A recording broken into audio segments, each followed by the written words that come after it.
James Carter, a celebrated tech industry CEO and visionary, seemed to have it all: a stellar career, a lavish lifestyle, and a devoted wife, Samantha, who stood by him through his toughest times.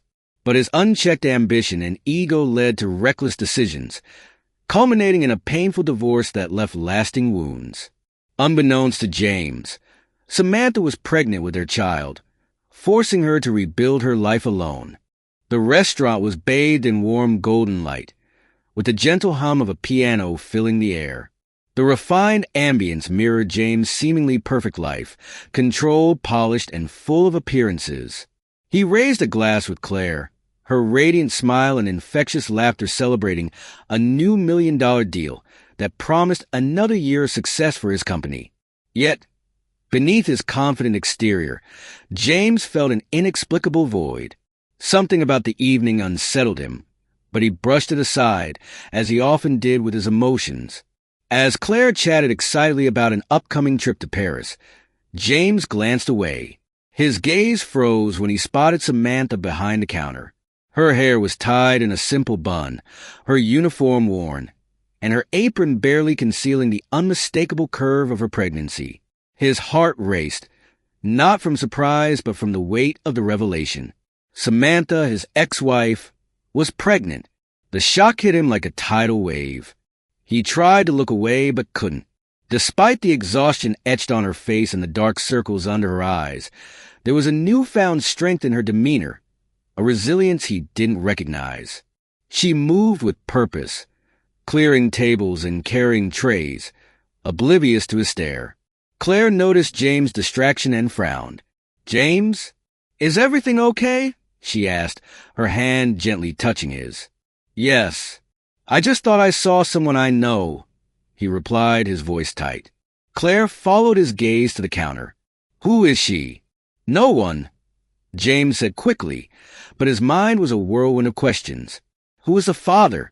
How had Samantha ended up here? When they parted ways, she had nothing, and he, consumed by pride, had never looked back. Now, guilt gnawed at him.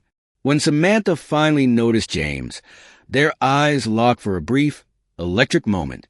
Shock and pain flickered across her face, but she quickly looked away, pretending not to see him. James, however, couldn't let it go. He stood abruptly. "I need a moment," he told Claire, striding toward the counter. "Samantha," he called, his voice a mix of authority and desperation. "Can we talk?" She paused but didn't meet his eyes. "I'm working, James. This isn't the time." "I don't care.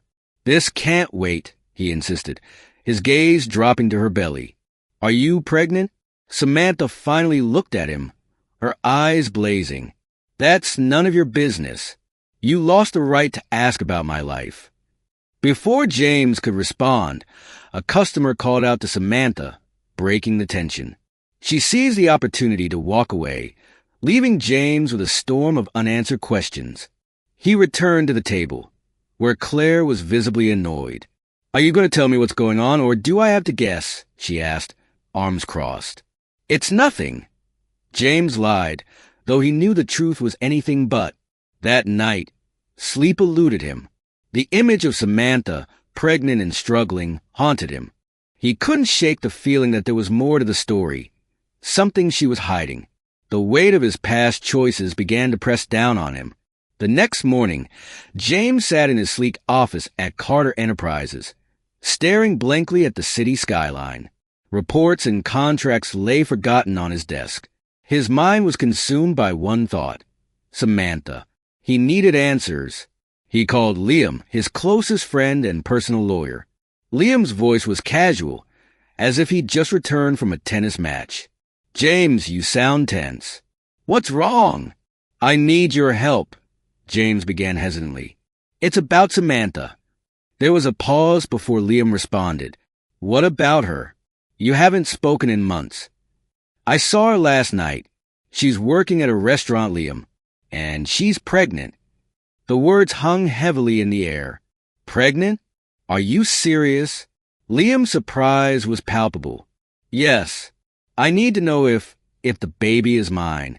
How could she keep this from me?" Liam sighed.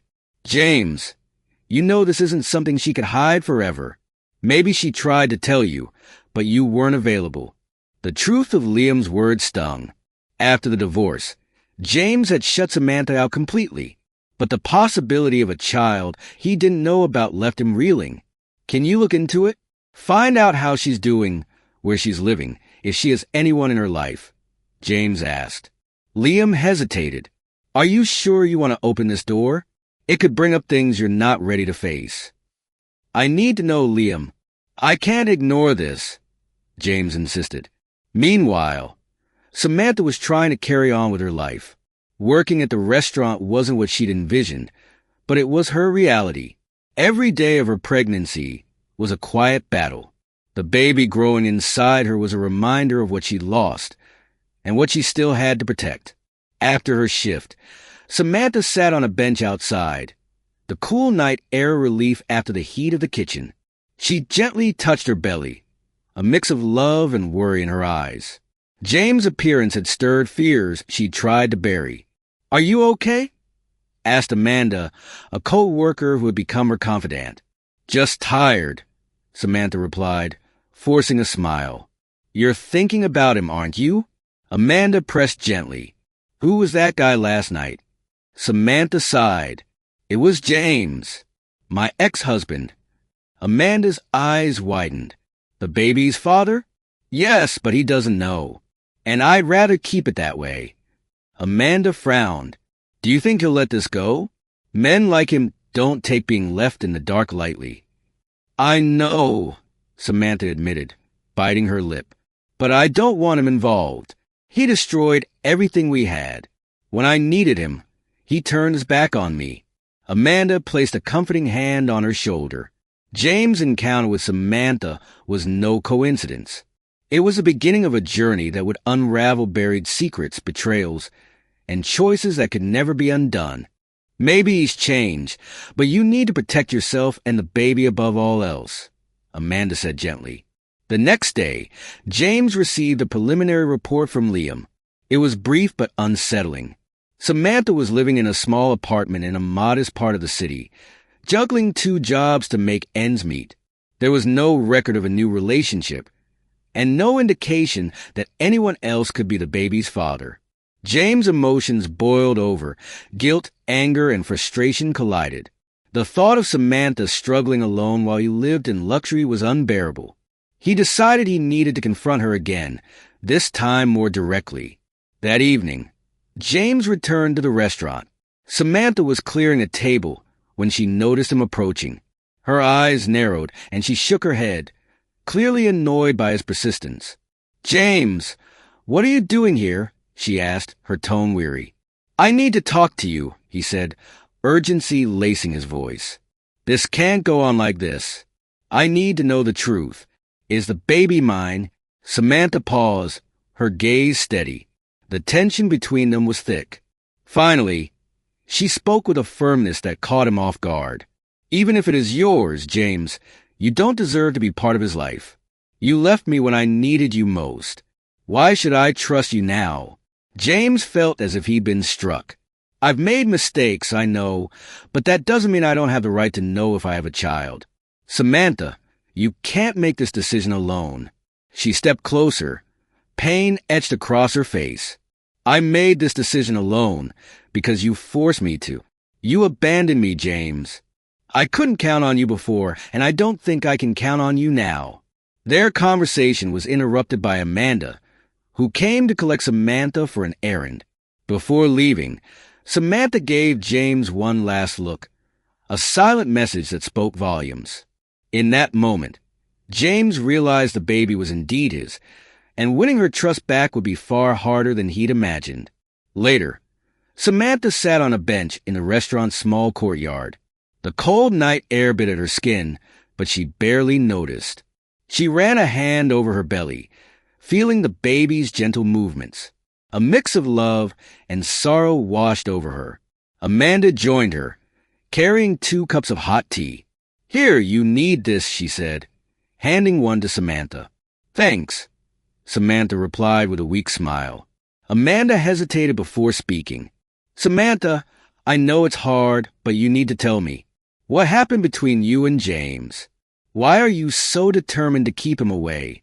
Samantha looked at Amanda, her eyes filled with pain she'd held back for too long. Whether it was exhaustion or Amanda's gentle persistence, she finally felt ready to share. "James and I met when I was at the peak of my career," she began, her voice trembling but firm. "I was a top marketing strategist at a multinational company. I loved what I did and was achieving things I'd dreamed of for years. When I met James, he was charming, ambitious, and full of big dreams.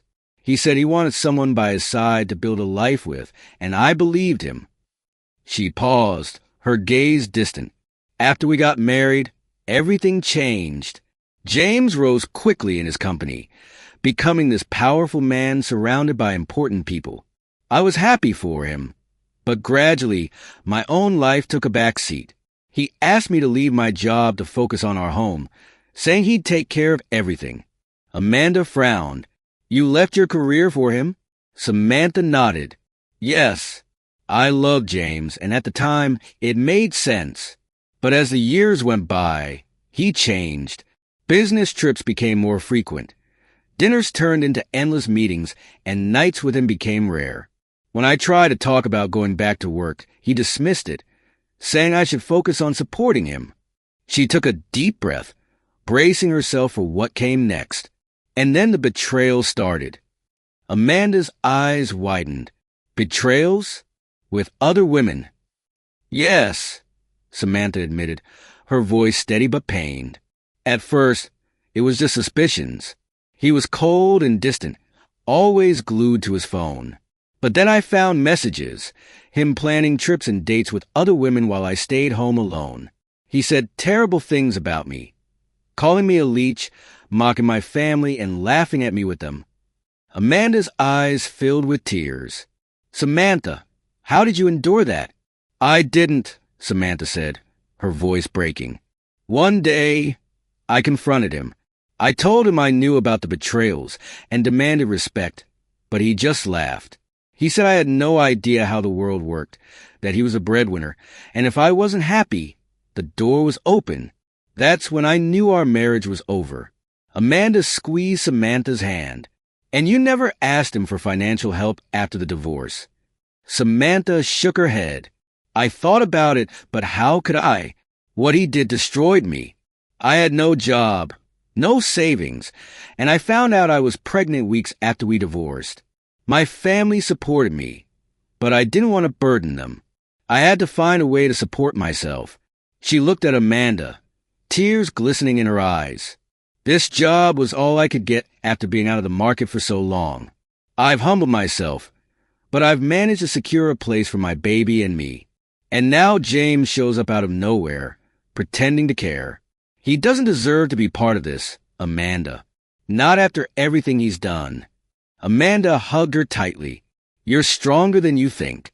But if he keeps pushing, you'll need to stand up to him. For your baby's sake. Make sure he never has the power to hurt you again." Samantha nodded, but the thought of facing James again felt overwhelming. He was persuasive, powerful, and skilled at manipulating those around him. She knew she'd need to be stronger than ever to protect herself and her baby from the past that refused to stay buried. That same evening, James sat in his apartment, staring at the report Liam had compiled on Samantha. The idea of her working as a waitress gnawed at him. He couldn't understand why she hadn't asked for his help, even after the divorce. He had more than enough resources to ensure she never had to work a day in her life. But he never stopped to reflect on how his words and actions had shattered Samantha's trust. If he wanted answers, he'd have to confront her again. This time, he wouldn't accept excuses or evasions. He needed the truth, and he wouldn't stop until he got it. James entered the restaurant for the third night in a row. He knew his persistence was pushing boundaries, but he couldn't help himself. From the moment he'd seen Samantha in that simple uniform, struggling to survive, he hadn't been able to think of anything else. This time, he was determined to get answers. He wouldn't accept her silence any longer. Samantha saw him as soon as he walked in, and her stomach churned. She knew he wouldn't give up easily, but his presence filled her with a mix of anger and exhaustion.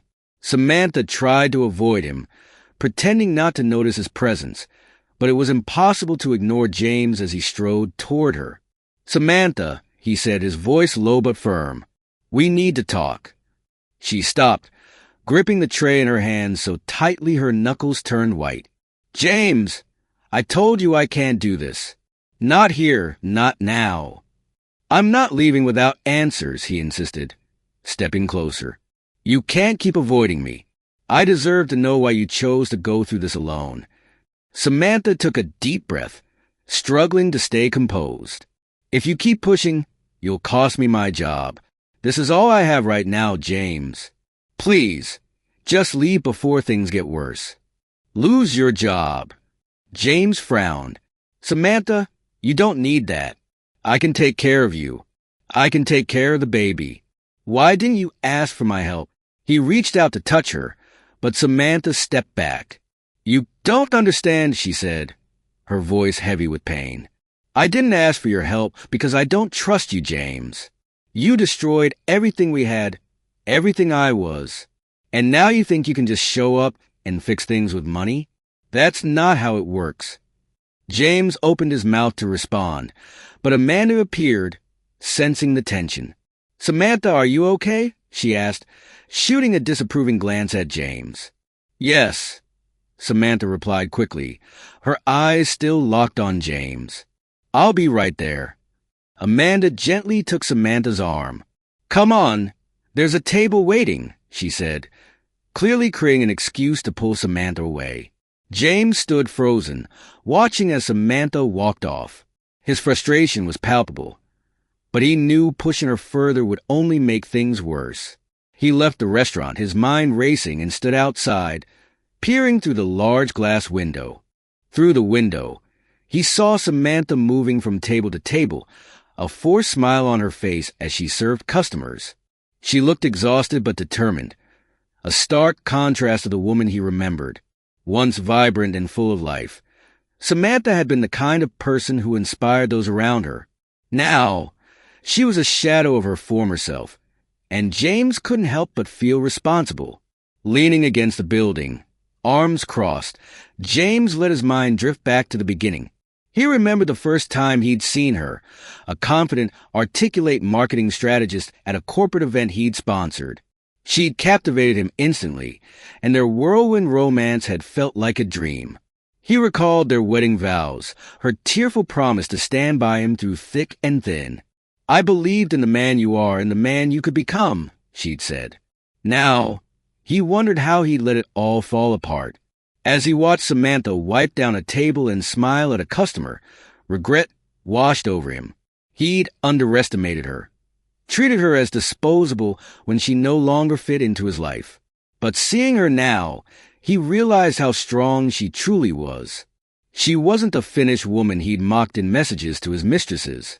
She was resilient, bravely facing the world, while carrying a child he hadn't even known existed. He thought about the women he'd betrayed her with. Women who'd been drawn to his money, his status, his influence. None of them had cared about who he was or his dreams. None of them had sacrificed anything for him. And now, he questioned whether any of it had been worth it. Inside the restaurant, Samantha felt James's gaze without needing to look up. She knew he was still there, watching. Amanda approached quietly. "He's still outside. Do you want me to call someone to get him to leave?" "No," Samantha said, shaking her head. "He'll leave eventually."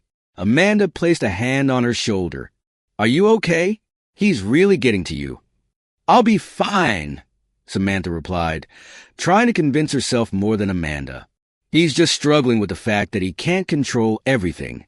James stayed outside until Samantha finished her shift.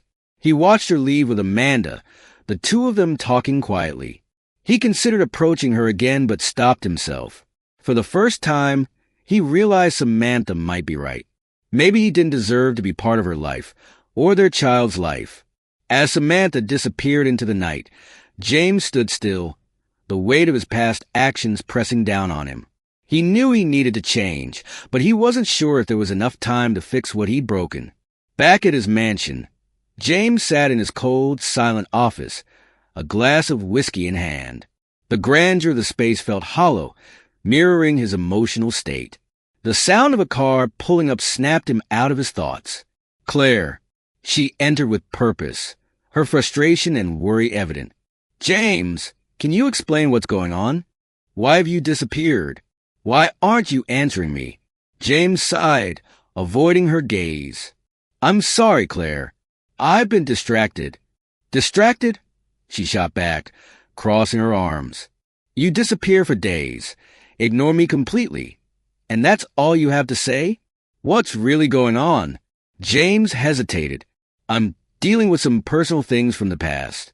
They have nothing to do with you. Claire narrowed her eyes. It's about that woman in the restaurant, isn't it? I saw how you looked at her. Who is she, James? He took a deep breath. She's my ex-wife, Samantha. Claire's eyes widened. Your ex-wife? And you didn't think that was important to tell me. It's not something I wanted to discuss, James said, running a hand through his hair. Things between us ended a long time ago. I haven't seen or spoken to her in 6 months. She blocked me from everything. It has nothing to do with us. Nothing to do with us? Claire let out a bitter laugh. She's pregnant, James. I'm not blind. I saw her belly. That's your baby, isn't it? That's why you're so shaken. James remained silent, and his hesitation confirmed Claire's suspicions. She shook her head in disbelief. You knew, didn't you? Or are you trying to find out? That's why you're pushing me away. Because you're obsessed with her, not knowing if the baby's yours or if she's moved on. Claire, it's not like that, James said, trying to calm her. I don't know if the baby's mine, but if it is, I need to do the right thing. Do the right thing? Claire stepped back, her hands trembling with anger. So you disappear, leave me with no answers, and ignore me? Are you telling me that now, after all this time, you've decided to be a responsible man? Where was that sense of duty when you betrayed her trust? Or mine? Claire's mention of betrayal struck a nerve. James tried to argue, but she wasn't having it. You're a selfish man, James, she continued, her voice sharp. You discard people when they no longer suit you. And now you're trying to fix things because your conscience is eating at you. I'm sorry, but I don't want any part of this. She turned to leave, but James grabbed her arm. Claire, please don't go. I need time to think. I'm confused and I don't know what to do. You're confused? She said, pulling her arm free. Let me make it easy for you. Stay with your confusion. I'm done. Claire walked out, her footsteps echoing through the marble entrance. James stood alone in the study, the emptiness around him growing heavier. He knew she was right. He was selfish, and his actions always revolved around what was convenient for him. The next morning, Claire made a decision. She needed to hear Samantha's side of the story. She wanted to understand why James was so fixated on her. Dressed casually, Claire returned to the restaurant, blending in as just another customer. It didn't take long for her to spot Samantha, her belly prominent as she carried a tray. Claire watched her for a few minutes. Samantha looked exhausted, but there was a quiet dignity in her posture that Claire hadn't expected. Finally, she called out to her, You're Samantha, right? Samantha turned, surprised. Yes. Can I help you? My name is Claire. I'm James's girlfriend, she said bluntly. Samantha's face tightened, but she kept her composure. And what do you want from me? I want to understand, Claire said. I want to know why he's so obsessed with you, and I want to know if the baby is really his. Samantha hesitated, her patience wearing thin. Yes, the baby is his. But that doesn't change anything. I don't want anything from James, and you can tell him to stop coming here. Claire was silent for a moment, studying Samantha. Finally, she said, I don't know how you put up with so much. He used me, just like he used you. And now, before Samantha could respond, Claire left. Shortly after, she sent James a message. Asterisk, I went to the restaurant and saw your ex-wife. She's pregnant with your child. I can't believe you'd abandon someone like that, especially when she's carrying your baby. I can only imagine what she's been through. You throw people away like they mean nothing. I don't want to see you anymore. I'm leaving town. I hope one day you realize how destructive you are to everyone around you. Asterisk. James read the message sitting on his sofa, the words hitting him like a punch to the gut. For the first time, he truly began to reflect on who he was and how he treated people. He'd played with their feelings, always prioritizing his ego, his comfort, and his desires. Samantha's face, struggling to survive while carrying his child, wouldn't leave his mind. He remembered how she'd given up everything for him, how he'd betrayed and mocked her. And now Claire was right. He wanted to make things right only because he felt guilty. James put his phone down, burying his face in his hands. He needed to change. Not for Samantha, not for Claire, but because he finally realized he couldn't keep being the man he was. He was destroying everyone around him, including himself.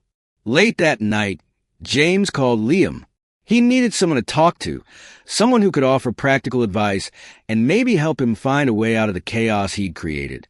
Liam answered on the third ring, his voice groggy. "James, is everything okay? It's late." "I need you, Liam," James said, his voice rough with emotion. "Can you come over? It's important." "I'm not okay." There was a pause before Liam replied. "All right, give me 20 minutes. When Liam arrived, he found James in the study, a bottle of whiskey on the table but an empty glass beside it. James looked exhausted, as if the weight of the world was crushing him. "Okay, James, I'm here. What's going on?" Liam asked, sitting across from him. James rubbed his face before answering. "I'm broken, Liam. I think I always have been. But now everything's falling apart, and I don't know how to fix it." Liam leaned forward. "Fix what?" "Be straight with me. You called me here for a reason. Talk." James took a deep breath. "Samantha's pregnant, working in a restaurant, struggling to survive. I realize how terrible I've been to her. I betrayed her, humiliated her, and abandoned her when she needed me most. And now Claire's left because she saw how selfish I am." Liam stayed silent, letting James vent. "I've become this person who plays with people's feelings. I use them to make myself feel good, to inflate my ego, and when they're no longer convenient, I discard them. And the worst part is, it doesn't make me happy. It just leaves me emptier." Liam waited a moment before responding. "The fact that you're acknowledging this is a big step, but acknowledging it isn't enough, James. What are you going to do about it?" "I don't know," James admitted, his voice barely above a whisper. "I feel stuck in a cycle. Every time I try to do better, I make things worse. How can I change who I am? How can I fix any of this?" Liam sighed. "James, change doesn't happen overnight. It's a process. It starts with honesty, with yourself and with others. You need to admit your mistakes and, more importantly, take action to correct them. That doesn't mean people will forgive you, but it means you'll start becoming someone worthy of forgiveness." James listened intently. "I've hurt her so much. She doesn't trust me. How can I even try to make amends? She doesn't want to see me." Liam looked at him seriously. "Start small. Don't try to fix everything at once. That'll just seem forced and selfish. Show her through actions that you're trying to change. Not to make amends or ease your guilt, but because you genuinely want to be a better person." James nodded, absorbing Liam's words. "And Claire? She left because she realized what kind of man I am. I think I used her, Liam. I wanted someone to distract me from the mess my life had become. But in the end, I only hurt her too. Claire's an adult, James," Liam said firmly. "She made a decision to leave because she saw something she didn't want in you. That's hard to accept, but maybe she did you a favor. Maybe you need this time alone to really reflect without distractions." James was silent for a long moment. Finally, he looked at Liam, his eyes tired but with a flicker of determination. "I want to change, Liam. I want to be a better person. I can't keep living like this." Liam nodded. Then start. Don't wait for tomorrow. Don't wait for someone else to do it for you. Start now. And remember, real change isn't easy. It'll hurt. But in the end, it's worth it. After their conversation, James felt a small sense of relief. It wasn't a solution to all his problems, but it was a start. He knew the road ahead would be difficult, and he might never regain the trust of Samantha or anyone else he'd hurt. But he also knew he had to try, not for them but for himself. As Liam left, James sat alone in his office, staring at an old photo of his wedding to Samantha. She'd been radiant that day, full of hope and love. He wondered if he could ever recover even a fraction of that connection. For now, he knew one thing. He needed to rebuild his life from the ground up. And this time, he'd do it the right way. That night, James decided to confront the root of his problems. He needed to face the man he'd become and the damage he'd caused. In his mind, Samantha was the starting point.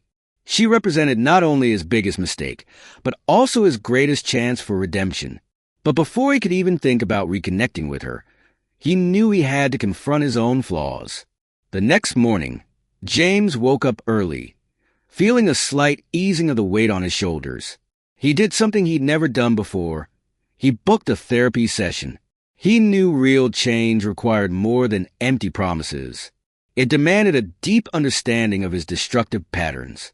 Over the next few days, James began revisiting parts of his life he'd ignored for years. He reluctantly faced painful memories, his darkest mistakes, and the choices that had turned him into the selfish, insensitive man he now wanted to leave behind. A week later, armed with a new perspective, he decided it was time to take the next step, talking to Samantha. But not at the restaurant. He knew invading her workspace would only make her feel vulnerable. He needed to meet her somewhere she felt in control. He sent her a short but sincere message. Asterisk Samantha, I know you have no reason to trust me, but I'd like to talk face to face, honestly. I don't want to force anything, just a chance to explain myself and listen to you. If you agree, tell me where and when would be best for you. If not, I'll respect your decision. Asterisk. James didn't expect an immediate reply, and he didn't get one. He spent the rest of the day trying to stay busy, but anxiety gnawed at him. The thought that Samantha might ignore or reject him made him uneasy. Still, part of him knew he'd have to accept that possibility. Meanwhile, Samantha read James's message for the fourth time. She was at home, sitting on the small sofa in her modest apartment. Her first instinct was to reject it outright, but something made her hesitate. Do you think he deserves a chance? Samantha asked, glancing at Amanda, who was sitting across the room eating popcorn. I think he deserves to hear some hard truths, that's for sure, Amanda replied, frowning. But honestly, only you can decide. He was a jerk, but maybe he's trying to change. Just don't let him manipulate you again. Samantha sighed. She hated the idea of giving James any control or opening in her life again. But a small part of her craved closure. Not to hurt him, but to release the pain she'd carried for so long. Finally, she typed a reply. Asterisk tomorrow, 3 p.m. in the park near my work. Don't be late. Asterisk. The next day, James arrived at the park early. He was nervous, a feeling he hadn't experienced in years. Sitting on a bench, he watched families around him. Children playing, couples strolling hand in hand. The scene made him think about what he'd lost or never had the courage to build. When Samantha arrived, he stood immediately. She looked tired, but there was a strength in her posture that made him feel small. Thank you for coming, James said as she sat on a bench across from him. I came because I want to make things clear, Samantha replied, crossing her arms. But make it quick. I don't have time for games. James nodded, trying to steady himself. I just want to start by apologizing for everything, for what I did to our marriage, for cheating on you, for humiliating you, for not being there when you needed me most. I know words aren't enough, but I needed to say it. Samantha stayed silent, her expression unreadable. "You destroyed me, James," she finally said. "You took everything I was. I lost my career, my pride, my faith in people. And yet I kept going because I had no choice." "I know," James said sincerely, "and you're stronger than I've ever been. Seeing you in the restaurant, struggling, made me realize how selfish I am. I'm not here to ask for forgiveness or try to fix things between us. I'm here because I want to change, and you've shown me how much I need that." Samantha studied him for a long moment. I don't know if I believe you, James. You've always been good with words. But real change takes more than that." "I know," he said without hesitation. "And I don't expect you to believe me now. But I'm going to prove with actions that I'm different. I don't want to take anything from you or interfere in your life. I just want to be a father to this baby, if you'll let me." The words "be a father" caught Samantha off guard. For months, she prepared to raise her child alone, never imagining James might want this responsibility. She hesitated, torn between anger and the desire to give her baby the chance to have a present father. "I'll think about it," she finally said, standing up. "But, James, if you let me down again, there'll be no second chance." He nodded, grateful for even the small opening. "Thank you, Samantha. And please let me know if you need anything. I won't interfere, but I want to be available." Samantha didn't reply, just gave a slight nod before walking away. James sat on the bench long after she'd left. He felt like a small step had been taken, but he knew the road ahead would be long and full of obstacles. For the first time in years, he was willing to face those challenges, not to save his image or ease his guilt, but to become a man he could respect. The days following his conversation with Samantha were a mix of hope and self-reflection for James. For the first time in years, he wasn't focused on million-dollar contracts or the luxuries of his life. Instead, he was trying to become someone who wasn't defined by selfishness and pride. He kept his distance from Samantha, honoring his promise to respect her space, but continued to reflect on her words. One night, while sorting through old emails and messages he'd ignored for years, James stumbled across something that shattered him. A letter Samantha had written during the height of their marital crisis. It was a letter she'd never given him, but he found it among the divorce papers. Her handwriting was unmistakable, and as he began to read, a lump formed in his throat. Asterisk James. "I still remember the man I fell in love with. He was kind, determined, and made me feel like together we could conquer the world. But that man has disappeared, and in his place is someone who makes me feel small, useless, and unwanted. I've tried for so long to understand what I did wrong, but maybe the problem isn't something I can fix. Maybe you just never wanted a partner. You wanted someone to look up to while you chase your own dreams. And I did, but now I realize I forgot my own in the process.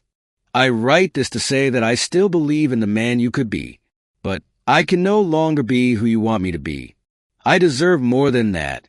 And you also deserve someone who doesn't have to sacrifice everything to keep up with you. I hope that one day you'll understand what you've lost, and I hope that day isn't too late for you to change. Asterisk." The letter hit James like a punch to the heart.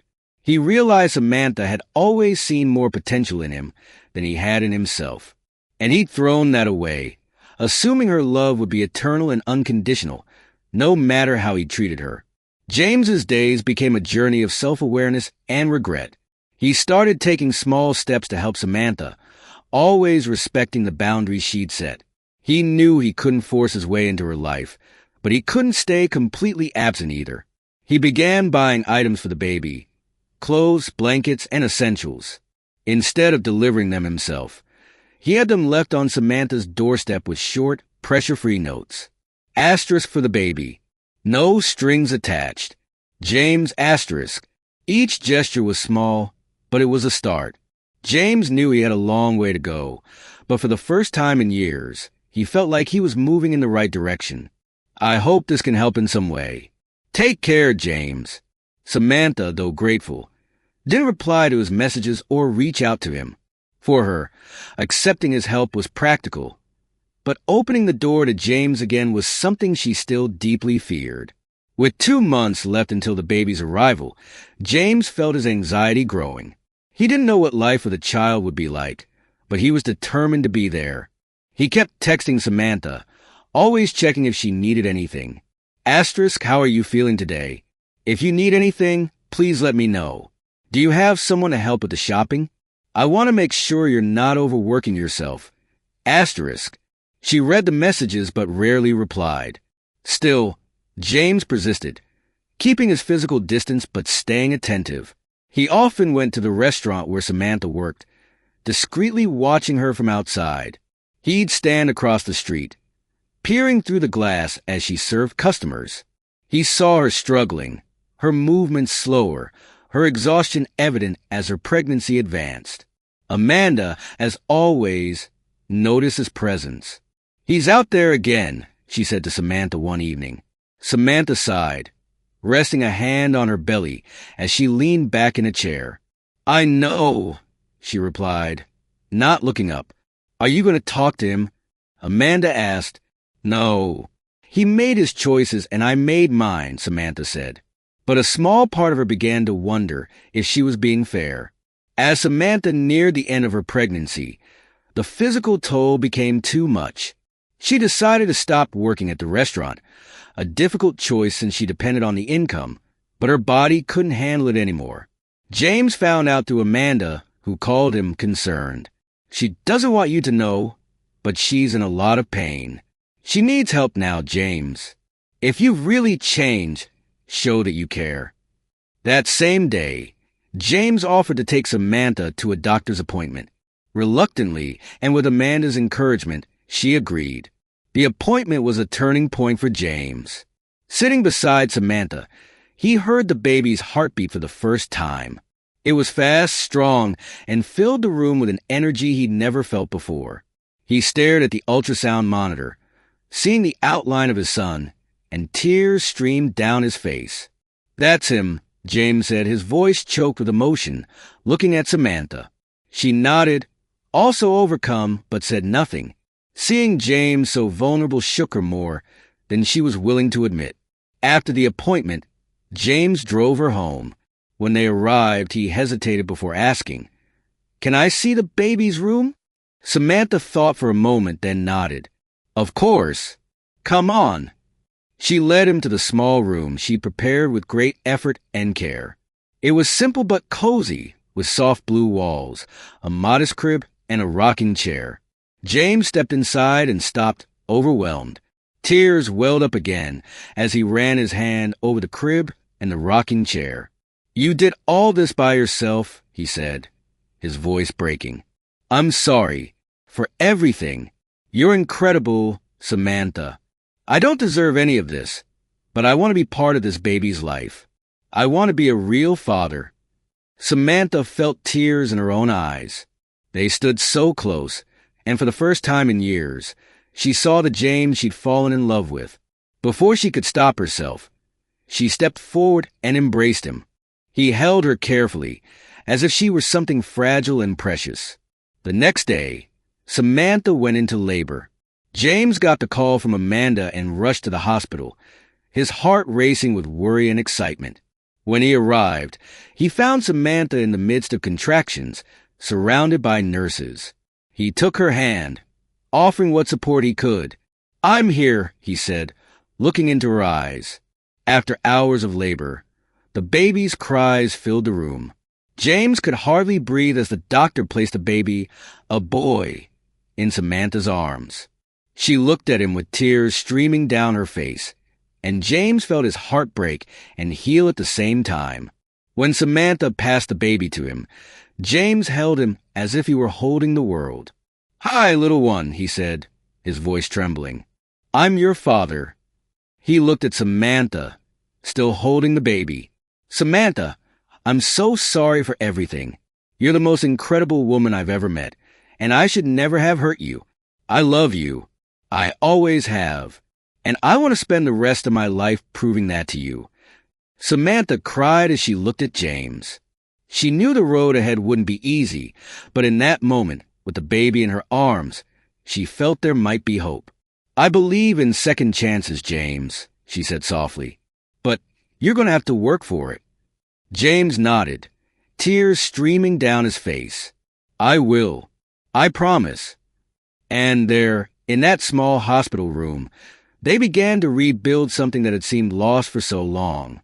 The years passed, and their lives took an unexpected turn. James, once consumed by pride and selfishness, was genuinely transformed, proving that real change is possible with dedication. The couple rebuilt their relationship with patience and determination, overcoming hurts and healing wounds that had once seemed irreparable. Samantha, who had carried the weight of so many disappointments, saw in her husband a rebirth. He became more than a companion. He became a true partner, an example of empathy, commitment, and unconditional love. Their son, Theodore, named after Samantha's father, a man who always believed in second chances, grew up surrounded by love. His father was present at every moment, from his first steps to his small daily triumphs. Sleepless nights, bedtime stories, and impromptu games in the backyard became part of a routine James embraced with joy.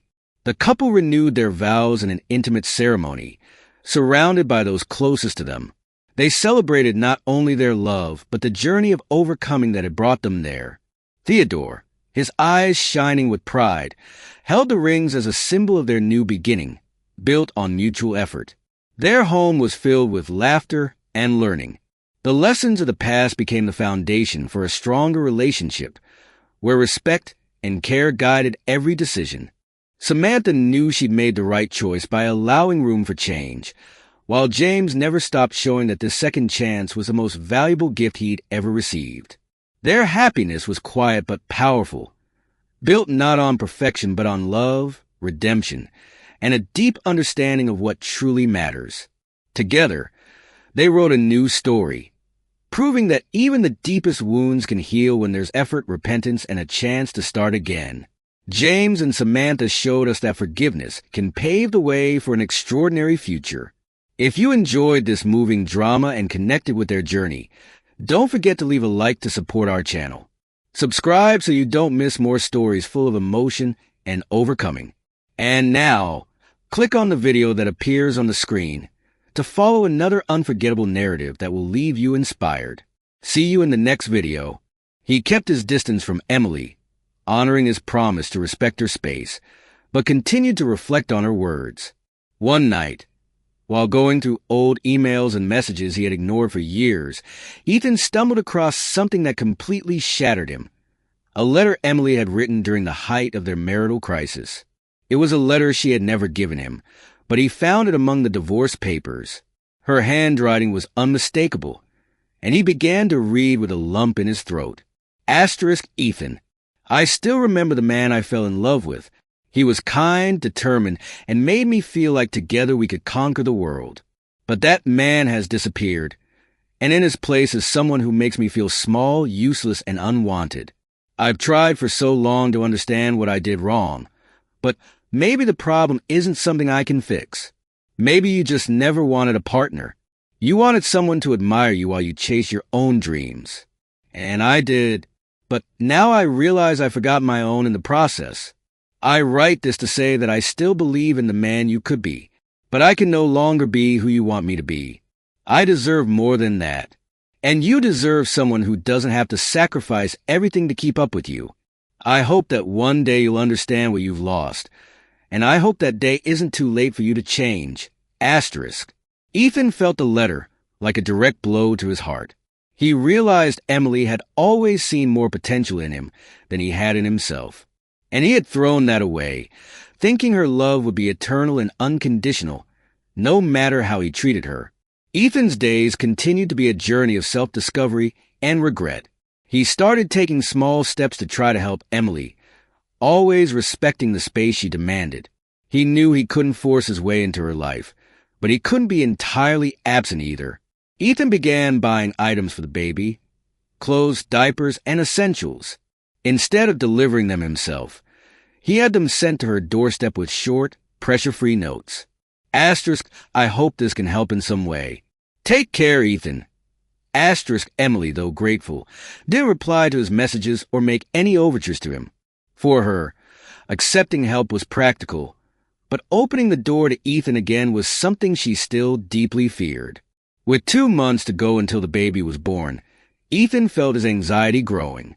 He didn't know what life would be like with a child, but he was determined to be there. He kept texting Emily, always checking if she needed anything. Asterisk, how are you feeling today? If you need anything, please let me know. Do you have someone to help you with the shopping? I want to make sure you don't overdo it. Asterisk, she read the messages but rarely replied. Still, Ethan continued, keeping his physical distance but always attentive. He often went to the restaurant where Emily worked, discreetly watching her from outside. He would stand across the street, looking through the glass as she served customers. He saw her struggling, her movements slower and her fatigue obvious due to her advanced pregnancy. Mia, as always, noticed his presence. He's out there again, she said to Emily one evening. Emily sighed, stroking her belly as she leaned back in a chair to rest. I know, she replied, without looking up. Are you going to talk to him? Mia asked. No, he made his choices and I made mine, Emily replied. But there was a part of her that began to wonder if she was being fair. Almost 9 months into her pregnancy, Emily began to feel constant pain and difficulty doing her job at the restaurant. Finally, she decided she needed to stop. It was a difficult decision since she depended on that job, but her body couldn't take it anymore. Ethan heard about it from Mia, who called him worried. She doesn't want you to know, but she's in a lot of pain. She needs help now, Ethan, and if you really change, show that you care. That same day, Ethan offered to take her to a doctor's appointment. Emily was reluctant, but seeing her condition and Mia's insistence, she accepted. The appointment was a transformative moment for Ethan. Sitting next to Emily, he heard the baby's heartbeat on the ultrasound for the first time. It was fast, strong, and filled the room with an energy he had never experienced before. He looked at the monitor, seeing the outline of the baby, his child, and tears began to stream down his face. That's him, Ethan said, overcome with emotion, looking at Emily. She nodded, also overcome with emotion, but said nothing. Seeing Ethan so vulnerable at that moment had shaken her more than she was willing to admit. After the appointment, Ethan drove her home. When they arrived, he hesitated before asking, Can I see the baby's room? Emily thought for a moment, but eventually agreed. Of course. Come on. She led him into the small room she had prepared with great effort and economy. It was simple but cozy. The walls were a soft shade of blue, and there was a modest crib next to a rocking chair. Ethan entered the room and stopped, unable to contain his emotion. Tears came before he could control them. He ran his hand over the crib, the rocking chair, and then looked at Emily. You did all this by yourself, he said, his voice breaking. I'm sorry. For everything. You're incredible, Emily. I don't deserve any of this, but I want to be a part of this baby's life. I want to be a real father. Emily felt tears welling up in her own eyes. They were so close. And for the first time in a long time, she saw the Ethan she had fallen in love with so many years ago. Before she could stop herself, she stepped forward and embraced him. He held her carefully, as if she were something fragile and precious. The next day, Emily went into labor. Ethan received a call from Mia and rushed to the hospital, his heart racing with worry and excitement. When he arrived, he found Emily in the midst of contractions, surrounded by nurses. He held her hand, offering what support he could. I'm here, he said, looking into her eyes. After hours of labor, the baby's cries finally filled the room. Ethan could hardly breathe as he watched the doctor hold the baby, a boy, and place him in Emily's arms. She looked at the baby with tears streaming down her face, and Ethan felt his heart break and heal at the same time. When Emily passed the baby to him, Ethan held him as if he were holding the world. Hi, little one, he said, his voice trembling. I'm your father. He looked at Emily, still holding the baby. Emily, I'm so sorry for everything. You're the most incredible woman I've ever met, and I should never have hurt you. I love you. I always have. And I want to spend the rest of my life proving that to you. Emily cried as she looked at Ethan. She knew the road ahead wouldn't be easy, but at that moment, with the baby in her arms, she felt that maybe there was hope. I believe in second chances, Ethan, she said softly. But you're going to have to work for it. Ethan nodded, tears streaming down his face. I will. I promise. And there, in that small hospital room, they began to rebuild something that for so long had seemed lost. The years passed, and their lives took an unexpected turn. That man, once consumed by pride and selfishness, was genuinely transformed, showing that real change is possible with dedication. The couple rebuilt their relationship with patience and determination, overcoming hurts and healing wounds that had once seemed irreparable. Emily, who had carried the weight of so many disappointments, saw in her husband a rebirth. He became more than a companion.